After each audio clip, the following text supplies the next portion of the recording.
نصلي ونسلم على رسوله الكريم أما بعد فأعوذ بالله من الشيطان الرجيم بسم اللہ الرحمن الرحیم۔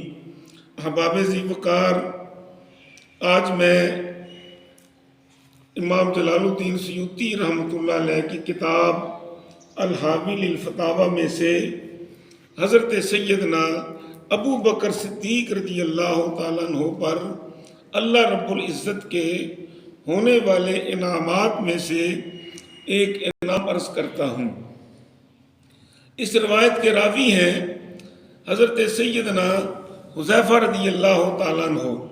آپ فرماتے ہیں کہ نبی کریم علیہ السلام نے ایک دن فجر کی جماعت کرائی۔ جب سلام پھیرا تو آپ نے فرمایا ان ابو بکر کہاں ہیں؟ حضرت ابو بکر صدیق حاضر ہوئے، عرض کرتے ہیں یا رسول اللہ لبیک، میں حاضر ہوں۔ آپ نے فرمایا کیا آپ پہلی رکعت میں میرے ساتھ نہیں تھے؟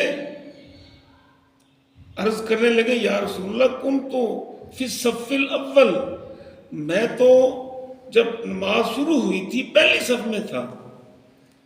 آپ نے فرمایا پھر کیا ہوا؟ عرض کرنے لگے یا رسول اللہ علیہ السلام فوسوس لی شیء فی الطہارہ، میرے دل میں یہ وسوسہ پیدا ہوا کہ مجھے وضو دوبارہ کرنا چاہیے۔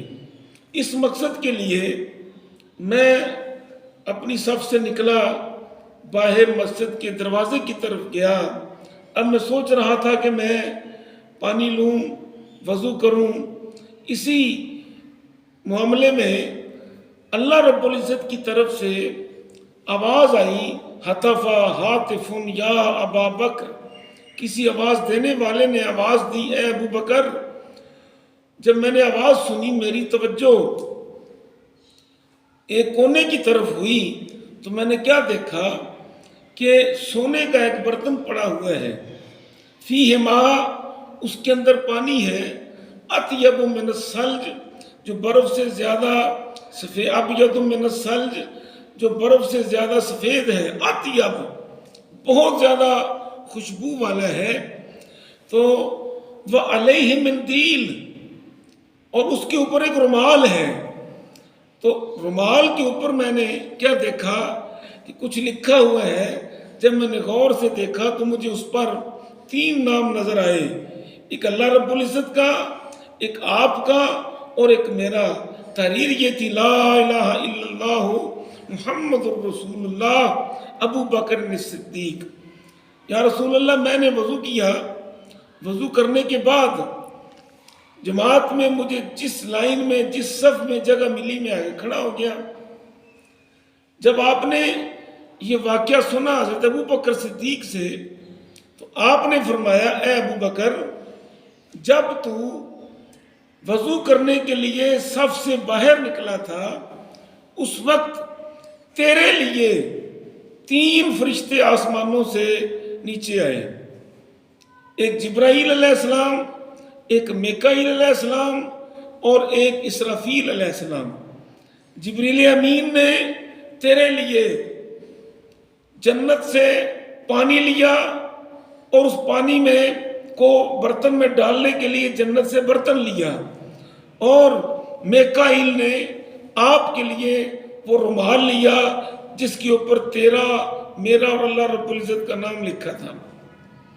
یہ تینوں فرشتے آ گئے، آ کر جبریل امین پانی لے کر وہاں کونے میں کھڑا ہو گیا، اور اسرافیل جو میکائیل جو تھے وہ رومال لے کر کھڑے ہو گئے، اور اسرافیل میری طرف آئے۔ امام جلال الدین سیوطی فرماتے ہیں کہ روایت کے الفاظ یوں نقل فرماتے ہیں کہ اے ابو بکر وَتَّعَكَ جبریل، آج جو تو نے وضو کیا ہے حقیقت میں وہ جبریل نے تجھے وضو کرایا ہے، اور جو رومال تو نے دیکھا ہے وہ تیرے لیے اسرافیل میکائیل لے کے آئے تھے۔ باقی رہے اسرافیل، انہوں نے کیا کیا، اخذا رکبتی، میرا گھٹنا انہوں نے پکڑ لیا اور کہنے لگے کہ لا ترکا حتی یرجع ابو بکرن، یا رسول اللہ اتنی دیر تک آپ نے رکوع میں نہیں جانا جب تک ابو بکر صدیق واپس نہ آ جائیں۔ تو پتہ یہ چلا کہ حضرت ابو بکر صدیق رضی اللہ تعالیٰ عنہ پر اللہ رب العزت کے اور حضور علیہ الصلوۃ والسلام کے احسانات، اکرامات، انعامات میں سے ایک بات یہ بھی ہے کہ نبی کریم صلی اللہ علیہ وسلم نے ابو بکر صدیق رضی اللہ تعالیٰ عنہ کے لیے اپنی قرات کو لمبا فرما دیا، اور آپ اس وقت تک رکوع میں نہیں گئے جب تک حضرت ابو بکر صدیق رضی اللہ تعالیٰ عنہ وضو سے واپس نہیں آ گئے۔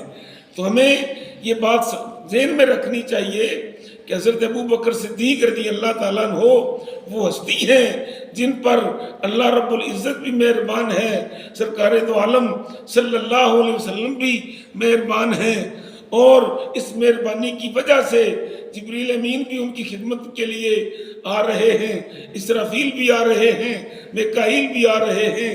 اللہ تعالی ہمیں ان شانوں کو سمجھنے کی توفیق عطا فرمائے۔